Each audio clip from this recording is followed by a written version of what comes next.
Hey, what's up, Roxstars? It's Rox with a little bit of talk about what's at the top of the blog, so let's get to it. Alright, Roxstars, first up we got to talk about the hurricanes. Last week it was all about Hurricane Harvey and the devastation that it caused down in Houston, Texas, and all surrounding areas. Now we have moved on to Irma. It's a Category 5 hurricane, which is the strongest of them all that's been recorded anyway. Over 150 miles per hour. They're saying that it's being charted at 185 miles per hour. And when you have winds at that speed mixed in with the water, it just causes complete havoc and pretty much tears up everything in its path. So Hurricane Irma hit land first in Barbuda. Am I saying it right? Barbuda. And St. Martin, and there was all this talk on social media and the news that they couldn't get in touch with anyone on those islands, that the telecommunications system had been completely wiped out, understandably, and they did not know what might have happened to these smaller islands in the Caribbean that doesn't have super large populations, but still have a community there. Those are the ones that often get overlooked. Actually, I have a rock star named Raquel who had been sending me snaps and just telling me about how terrible it's been in St. Martin, especially. She has family there, and many times the news will overlook the smaller islands. Not overlook, but they're speaking more so of the larger, such as Puerto Rico, the Dominican Republic, and the such larger populated. So she wanted me to especially say, how terrible it's been there. Her family is there. We finally saw on the CNN last night, they did speak with the government in Barbuda, and 95% of the island is considered uninhabitable. Raquel did send me pictures from St. Martin, and so I guess when you look at the pictures, there wasn't much flooding. So I maybe that might be the one blessing in all of this, but just total devastation. I mean, there were some buildings that did survive, but there were many others that just completely were demolished, just like you couldn't even tell that it was a building there. There's boats that are on the streets that was once in the water. There are cars everywhere, just unbelievable.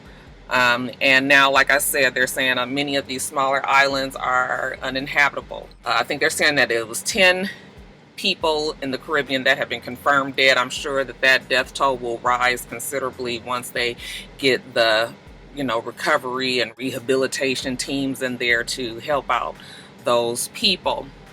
So it is so overwhelming, these hurricanes. They say that Irma is happening right now. They say that Hurricane Jose is on its way, and then they're even saying, I believe it was Katia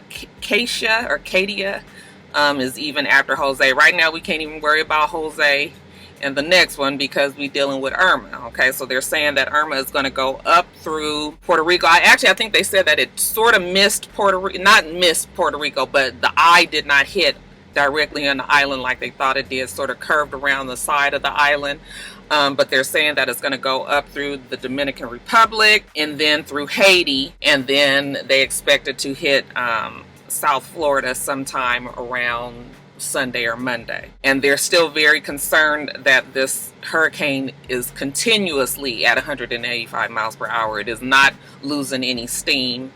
If anything, they're worried that it could pick up, and if it does and it hits down in Miami and the Keys and all of South Florida, then it could be really bad for those people there. The governor has said, take what you can that's important to you and then get the hell out. All right, they're saying that they are not going to be coming in to rescue anybody. They're not going to be putting anybody, any of their team in danger, trying to come in and help pretty much for like about 3 days after the storm hits. Okay, so they're making it very clear the evacuation is in order. The bad thing about the evacuation, the reality is these people need to get out of there, but we know that there are many who just can't leave. And then that's where you hear about these people that are going down and trying to rescue these people, sending buses down, and just so that they can bring them up out of Florida. Looks like for the most part those people are getting up out of there, but still, it's just I'm more worried about those who can't leave. Think about like the older people and the people in the hospitals and different medical facilities, and I mean, it is just so many people to think about. It's just overwhelming for me, and then even when you try to figure out where you're going to donate or how to help, it's just so much going on at the time. You don't know really where to turn. We still dealing with Houston, even though Houston is now not on the top of the media list. There's still parts of it that's flooded out there. Those people are now trying to go back into their homes and just coming back to nothing.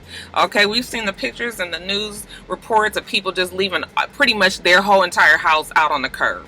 So it's so much going on right now, and just prayers up for everybody. Raquel is supposed to be giving me information on how you can help for her, the island that her family is on, and I will leave that information once I get it in the description box here and also on my Instagram. But yeah, it's just it is scary. Okay, and for any of my rock stars down in South Florida who can leave and who can help others get up out of there, man, I just pray that you guys are all safe and get up out of there, because I don't even know what to expect. They're even saying that if it hits South Florida, it could even curve around and hit up in the Carolinas as well. So just the southeast little areas of the United States right now just has a whole lot to worry about. So like I said, prayers up to everybody out there. I just want my rock stars and your families and your friends and everybody to be safe, because like the governor said, you can rebuild a home, you cannot rebuild a life. If you can get out of there, please get out of there.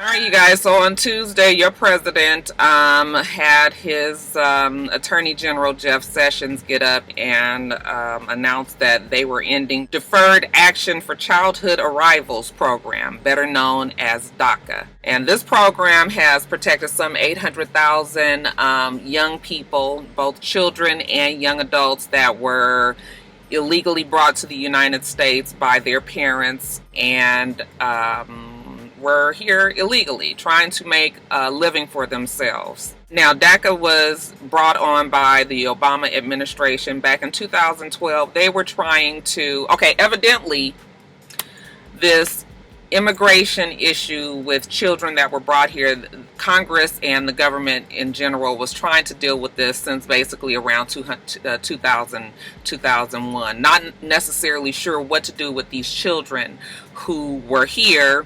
Many times not even these kids knew that they were here illegally. They were brought up as Americans, and that's what they thought they were. It wasn't until they went to get jobs or tried to get their driver's license, that was when they found out that they were actually illegal immigrants. So the government was trying to deal with these children, trying to figure out, whether or not they were going to be, deporting these people, or not necessarily knowing what to do with them. They knew that the U.S. citizens and even the political majority were against just sending these kids back. They just knew that that was a problem. But no one really knew how to handle it. Congress was never passing any laws to make it happen. So in 2012, President Obama took it upon himself to come up with the Deferred Action for Childhood Arrivals. And since then, these young adults were able to, they're not still considered U.S. citizens, but they were able to file a status where they can work here in the United States as long as they did not have any criminal record and that they were either in high school or had a high school diploma. They were able to work and pretty much make a living for themselves here and live the American dream. Okay, that's where the whole dreamers came from. And that the permit, this work permit, would give them 2 years, and they were able to renew it, every 2 years, as long as they held up to the, to what the standards were for this permit. And it's been going fine since then. However, Texas, which you guys know have probably more immigrants because they're at the border than other states, they were threatening to sue Trump, sue the government to end DACA. Am I saying it right? DACA. And they're saying that the reason why Trump just all of a sudden decided to end DACA is because they're trying to avoid being sued by Texas. Now we're hearing that Washington and another state, I can't remember, are suing because they're getting rid of it. So I don't know how that's going to work. However, Trump is dialing back on DACA. They're saying that those who are currently on it will not lose their protection. However, they won't be able to renew. Okay, they're not adding anybody else to the program. And yeah, after somewhere around 2020, they expect that these young adults will be back as illegal immigrants.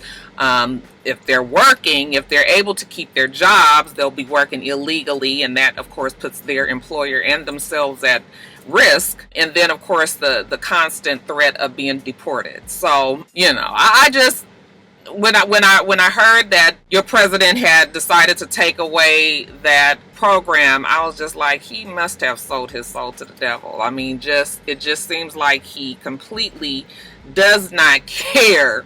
I mean, anytime you start affecting children and young people, I mean, these people, it's 800,000 that we know don't have a criminal record, and that have been thus far a benefit to the American society, and now you are just turning them away. Why? I mean, these are not the people that you need to be going after when you think of illegal immigrants that are here breaking laws, that might be here selling drugs, that are doing, you know, it just seems like it's an attack on the wrong people. Every day is something, and I just don't know what more to make of your president and all of that. But disappointing and scary, I'm sure, for many people, because if you're talking about deporting these folks, and then where are you going to send them? If they have been here all of their lives and they, you know, they speak English, they may not know the language of wherever they're going to be deported to, and just unreal. I mean, President Trump is married to a Russian woman.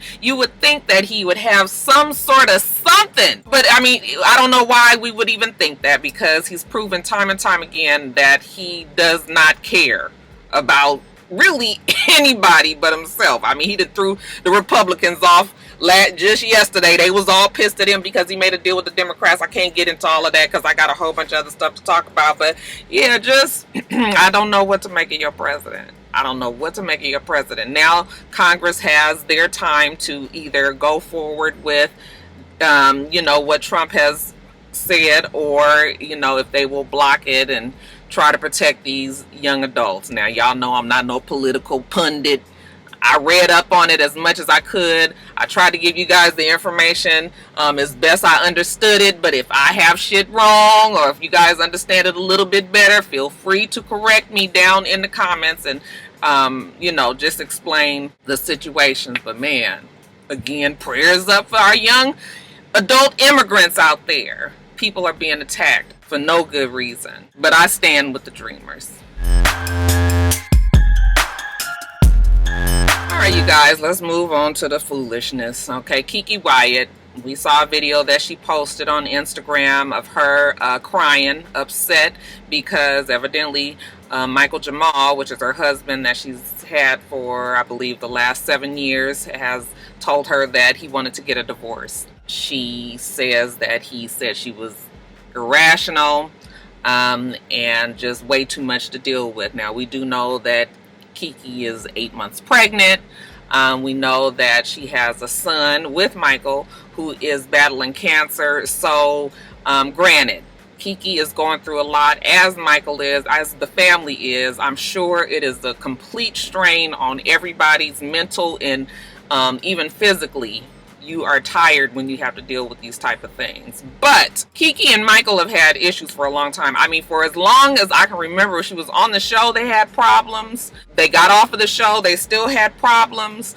They were having baby after baby after baby on top of these problems, and I would imagine that these things just finally come to a head. I done told you guys about that 7-year itch. Y'all think that I be playing when I tell you, but that 7 year is something about that number 7.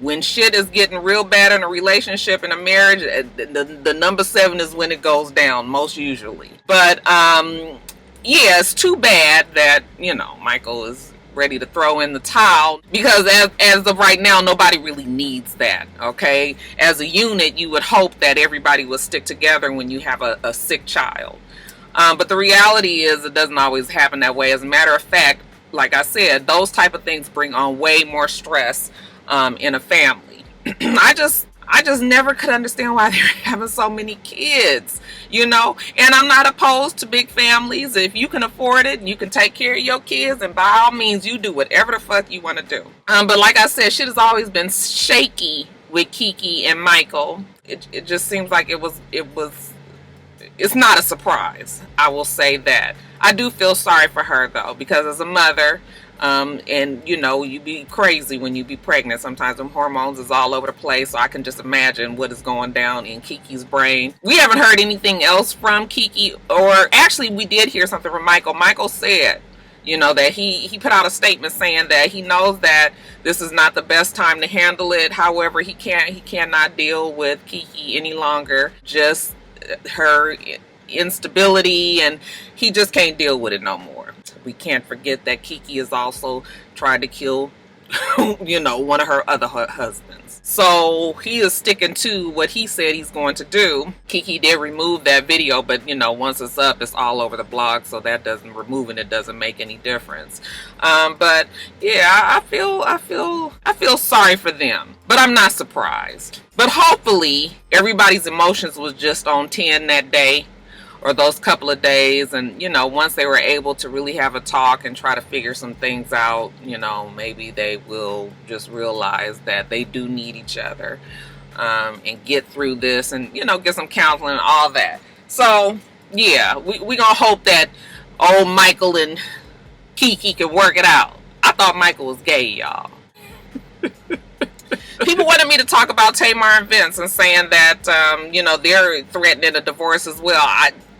I know that Tamar had a big breakdown on Instagram Live the other day, but she never really said anything about Vince directly. She was saying something about no matter how much you love somebody, you can't let them think, you know, let them make you think that you're nothing and things like that. But honestly, that could be about anybody. We do know that Tamar and Vince has their issues, like most married people, so it's not nothing different there. I just don't know why people turn to social media to air their, you know, when people do that makes me feel like you don't have friends, and that you reach out to social media so that you can get the feedback and the consolation from, you know, the people. And I honestly don't think that Tamar has any real true friends anymore. I don't know if she's gotten rid of them because she done pissed everybody off or what, but her Tamartians are now her friends, and she turns to them. But see, what ends up happening is you got all this speculation and people all in your business, and assuming that it's your marriage, and it might not even be Vince. Okay, but that's what she does. This is her thing. Now, in a couple of days, we gonna see her. She gonna post. She gonna be sitting on Vince's lap. You know, she gonna have the camera real tight on him. You know, she gonna kiss his cheek. She gonna sing a Mariah Carey song about how much she love her man. And we gonna be done moved on, child. But I really wish that Tamar and even Kiki and many of us will stop doing that kind of thing, because, you know, you regret it later. People in your business talking about you might be completely off and adding more drama to, you know, what's already a dramatic situation. So hold your head up, Kiki and Tamar, whatever it is.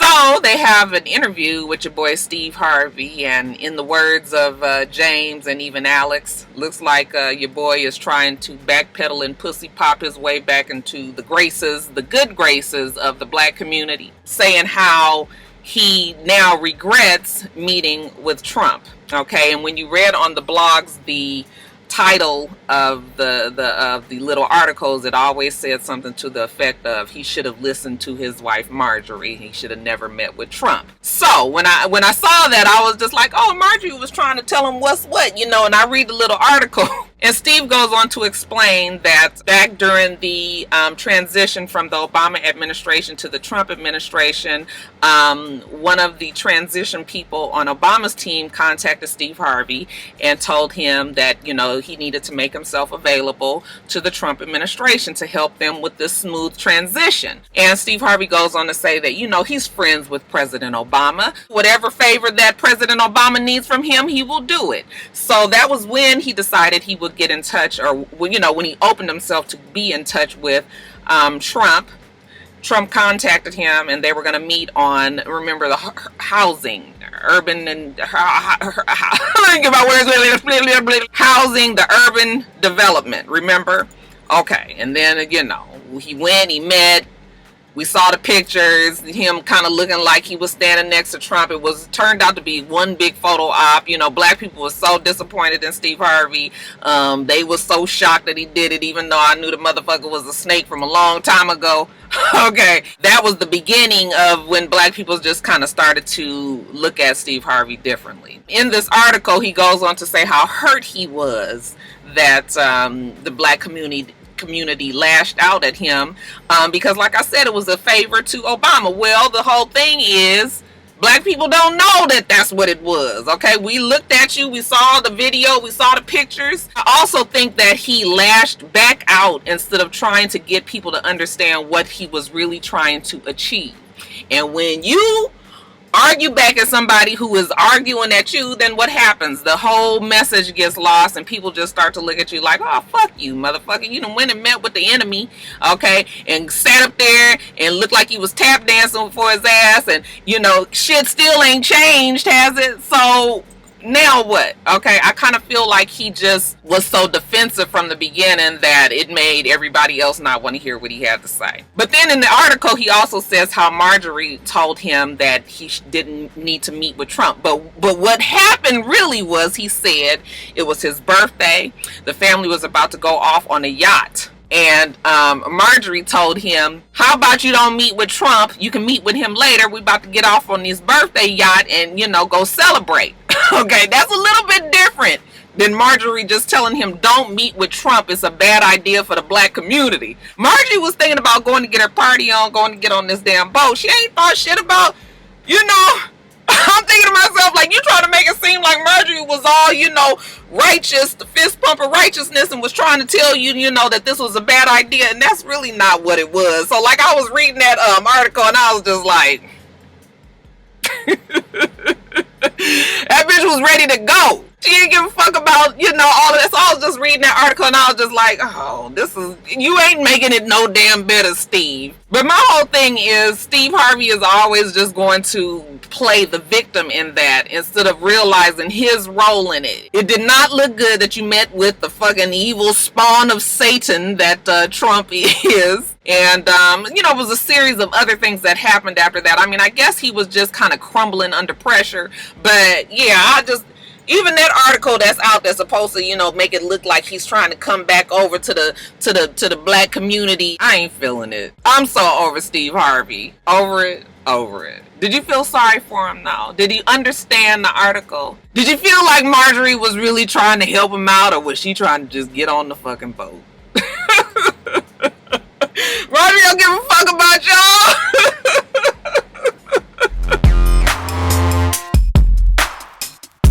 Can't even believe I'm talking about this, but Quantasia Sharpton, she was on an interview, being interviewed by Miss Jacob Tuesday. I guess she has a blog show, and they were talking about her court case, her case with Usher. And you could tell that Miss Jacob already had issue with Quantasia. And Quantasia, you know, I guess to make her story seem even that stronger, went on to say that she had video of her and Usher having sex, that she has it on her phone. Not just that, but many other things that will prove that she and Usher had some sort of relationship. And I was listening to that, and just like Miss Jacob's face was, I was just like, whatever, Quantasia. Because if she had a video, we'd have been heard about this damn video. It would not just be right now. After weeks and weeks of her initial $20 million lawsuit came about. Why can't I talk today? Shortly after that, her attorney, Lisa Bloom, who I still don't know why Lisa is even her attorney. I mean, this girl has no credibility. It's just obvious she is lying. Okay, Lisa Bloom comes out and says that it was a misunderstanding, and that while there is no sex tape of Quantasia and Usher, they do believe that Usher might be on the surveillance of some sort of motel, of a Day Inn or a hotel, Motel 6, some sort, you know, where they might see Usher going into. I'm thinking to myself, like, he is fucking Usher. If he really was trying to creep with Quantasia at the fucking Motel 6 or wherever the fuck it was, I would imagine that he ain't walking in there strong and proud, okay? That shit would be so covert with a hoodie on and everything. You know, because people would recognize Usher. They would know him immediately. So I'm just like, so what is the misunderstanding? Okay, just make that clear to me, because either you have him on video having sex or you don't. Lisa Bloom has dug a hole with this girl, and we already was giving Lisa Bloom the side eye for other reasons, and now this is going, child, I can't. Quantasia needs help though, because something obviously is not right with her mentally. All of this attention that she's getting negative, I mean, I guess it's still feeding her. I'm guessing that she still loves the attention, but something ain't right with that girl. Alright, you guys, so 50 Cent in this whole thing with Power and Starz, okay? Now, the whole time that the leaks came out for the last few episodes, and 50 Cent taking responsibility for those leaks and all of that, I just kind of looked at it as 50 Cent creating some controversy over his show. He knows that controversy will always bring the viewer in. They needed to do something when those 3 episodes leaked, because, you know, if you've already seen it, then why sit there and watch it again? Okay, so I always felt that he didn't have nothing to do with that leak, but he took responsibility just kind of so he could drum up interest and people just kind of being more tuned into the show. I never believed that he leaked it, but whatever, because why would he do that? Like, what is the benefit of him doing that? That would only hurt his pocket. But in the end, after it was all said and done, I think they said they had 12 million viewers that watched that finale. So the show did very well, closed out very, very strongly. 50 Cent was acting like he was so pissed at Starz Network. You know how he was telling all his followers to unsubscribe to Starz as soon as the finale was done. And people were reportedly doing that. Then no later than a day or two after that, he posted a picture with him, you know, with Starz written across his head, saying how he met with the CEO of Starz and how they gave him this huge deal, that more power was coming and it was coming sooner, and that people would be very happy. And then he got a couple of other shows coming, you know, one of them being BMF, you know, the story of Big Meech and all of them here in Atlanta, being this huge drug dealer and just this huge entertainment / drug company out here. And I say company because that's pretty much what it was. BMF was so huge when I first moved here, and then they just, you know, when Meech went to jail, then that kind of was the end of that. But anyway, he's bringing a story about them and something else to Starz, and now he's telling everybody to go on and subscribe to the channel again. And the whole time I was just like, y'all played right into 50 Cent's hands, okay? Starz was not going to let Power go. That is their biggest show. So that was just 50 just being 50. But people were falling for it, and it was working. And so, yeah, now he's got even more support with the Starz network. As far as people were so confused with this whole thing with BET, saying that Power was going to BET. Power was never going to go to BET. Power, with the nudity, with the violence, with the cursing and everything, there's no way that show could work on BET. Not only that, but BET, I'm sure, wouldn't even have the budget to cover a show like Power. But financial reasons aside, that would have been a nail in the coffin for a show like Power. It would have never worked on BET. What happened with BET is that 50 Cent has a variety type of comedy shows, you know, in the vein of In Living Color. A 30-minute show that's going to be coming to BET this fall. So nothing to do with Power. Power was never threatening to go to BET. People were just getting that mixed up. So that's it with that there. But yeah, you guys, y'all gonna learn one day that 50 Cent just manipulates people. And it works for him largely. That's why he's such a good business. That's why he's a good business person. He knows the audience and he knows how to get to people. But I never believed that show was going off of Starz, and I never believed he leaked the show.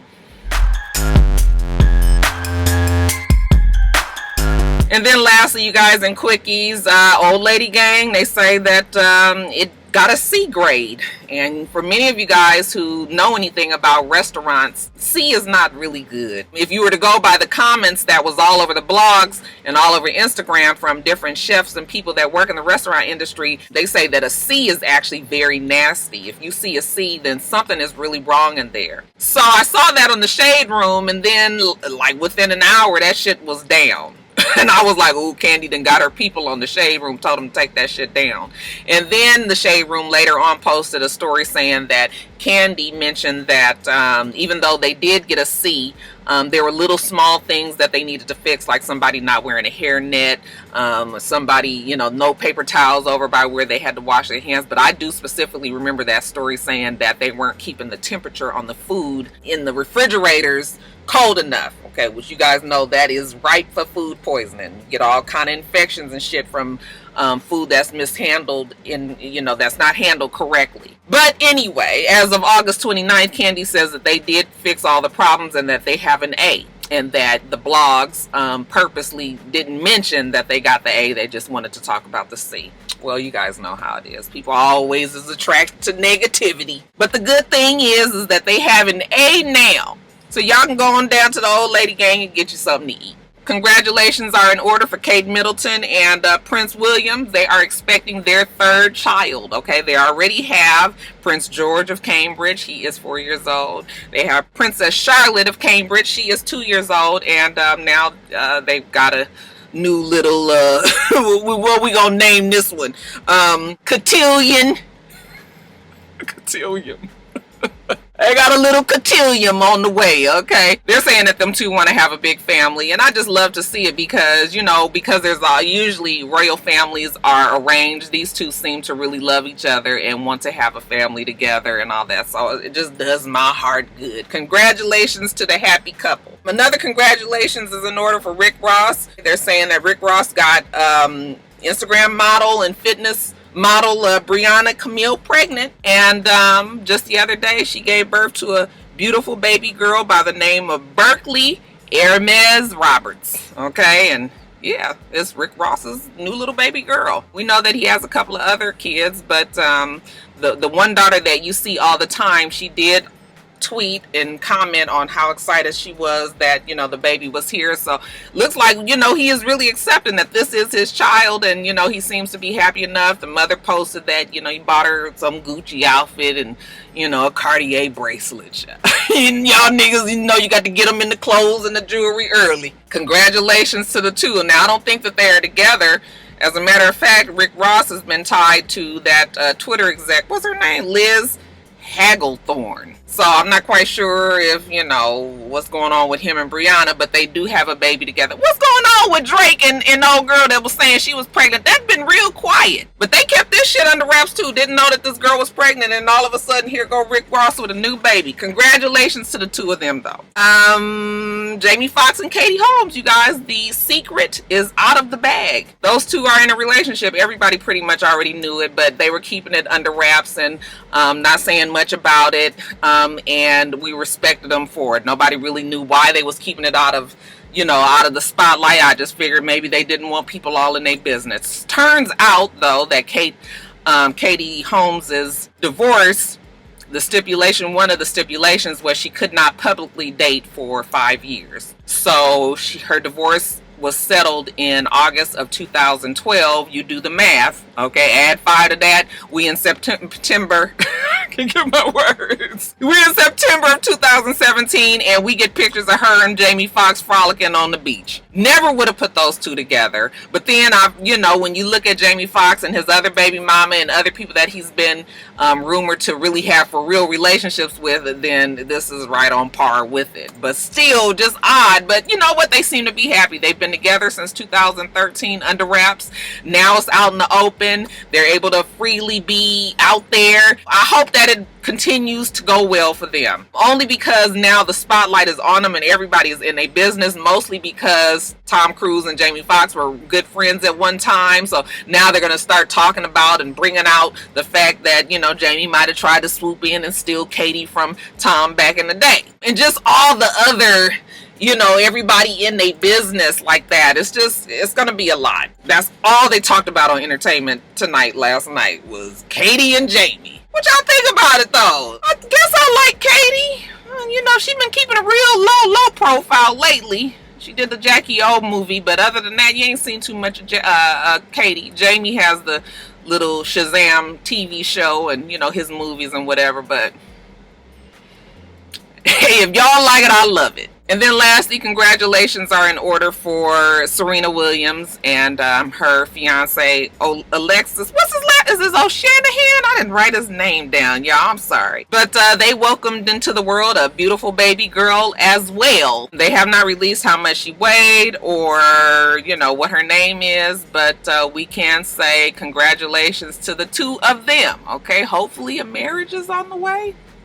Folks don't get married no more, y'all, huh? But congratulations to you both.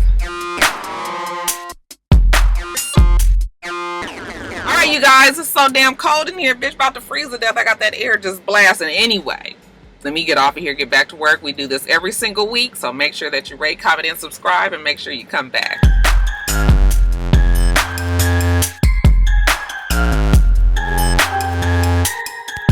Until next time, Roxstars. Bye.